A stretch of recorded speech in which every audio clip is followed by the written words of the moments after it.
G'day, Tragic here, and welcome back to Warhammer.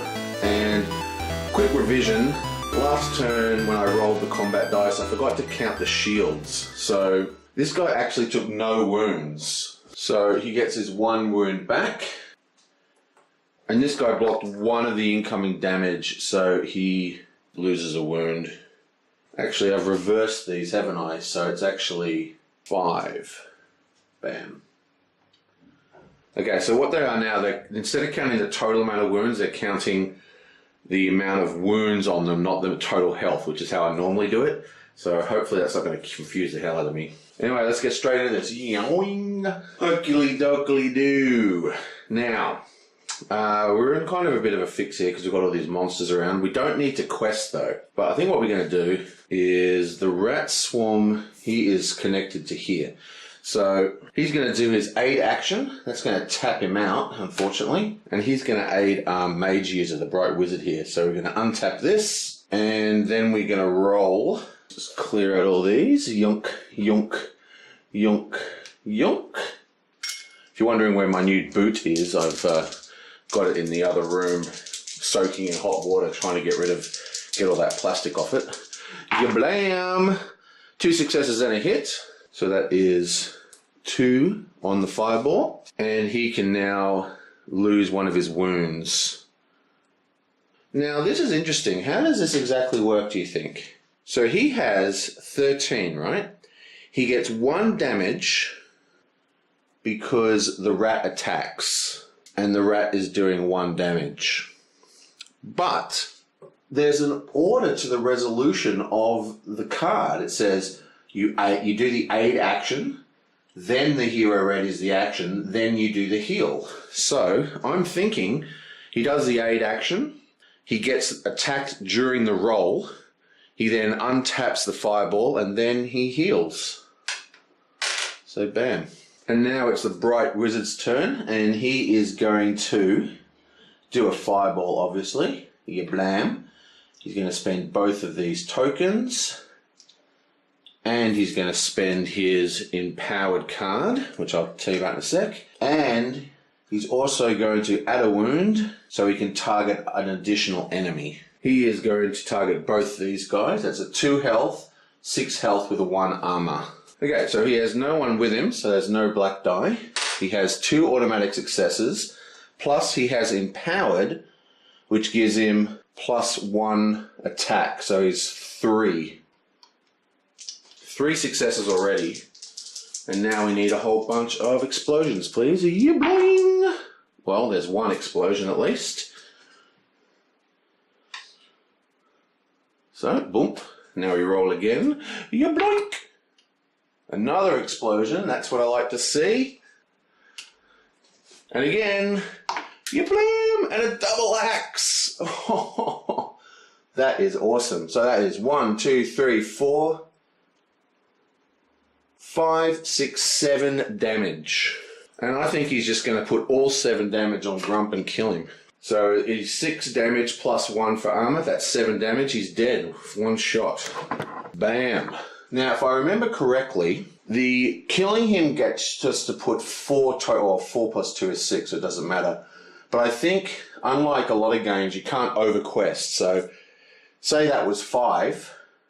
And we put on 4 tokens, it would still only go to 6. And there's a lot of effects that remove tokens.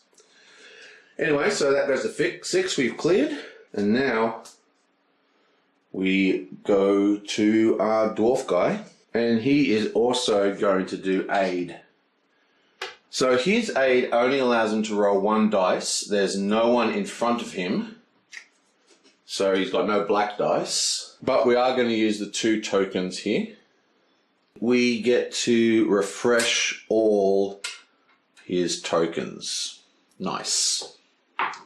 And see what we can see. Yabloink. Oh, double axe. 1, 2, 3, 4. Awesome. So we get 4 tokens to place. We're going to put 2 on his deadly shot. We're going to take an untap off Orange Hunt and put 2 on there as well. And now since we're looking at him, we're actually going to do Orion's Hunt, but we're not going to spend those 2 tokens. Now, we don't really care about this roll because we don't actually want to place any tokens, or we can't, because we've already maxed out. But there is one black, so that is a miss plus a success.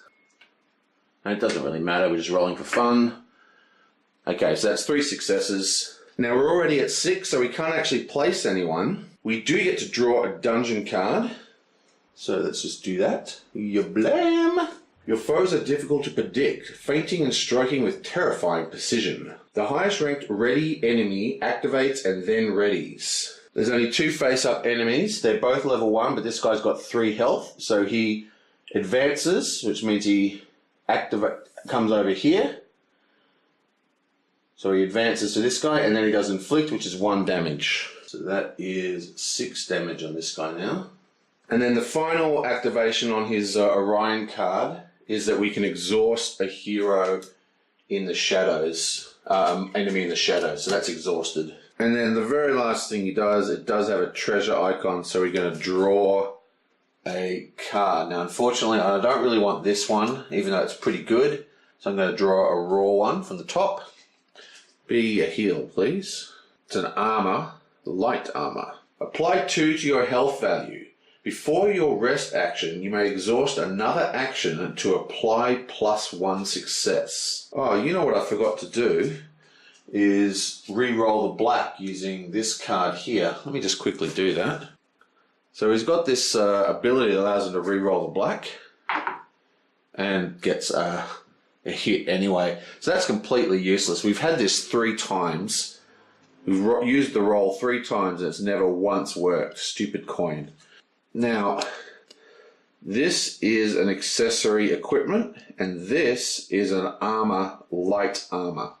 So both of these are equipable things, and remember, because we're playing campaign, we can only have 1 at a time. So we're going to take the light armor and discard this one. So that gets discarded, and we equip the light armor. He is now 13 health, plus we have an extra success permanently on our aid actions. And he's going to need that armor because he has 2 activations. Start with this guy first. It's a giant rat swarm. It just does 1 damage. And this one has inflict and then prey. So he activates first because he's the higher rank. So he gets 1 more wound. That takes him to 7. And he has by far the most wounds of anyone. So he inflicts another wound. Which is 8, and then prey activates, which means he stays where he is. Now, this guy here is actually exhausted in the shadows, so he doesn't activate. And now we have cleared this location, so that's the 6 is off, and we have cleared the complete deck except for Grump's Stump, which is the last location we have to clear to win the game. Note that this one takes 10 successes. Barrels of pungent green fluid have been dumped into the reservoir here, undoubtedly the source of Scrump's accident. Dozens more barrels are still full of the substance, ready to continue the vile work. At the end of the location phase, spawn 1 enemy.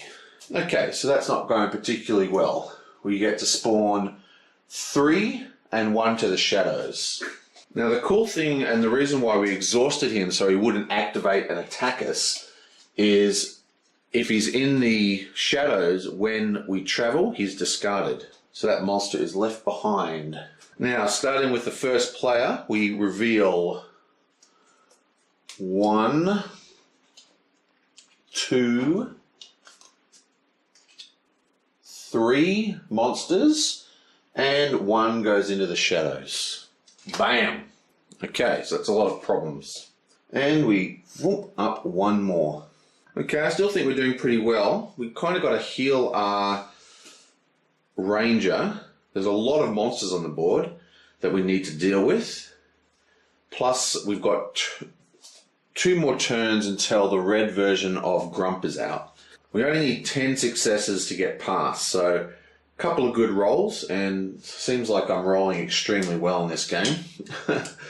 And we can pass. The problem is our 2 main combat guys are either tapped out or have no extra tokens. And aid and Explorer both tapped out on our priest for... And the first player is actually going to be the mage.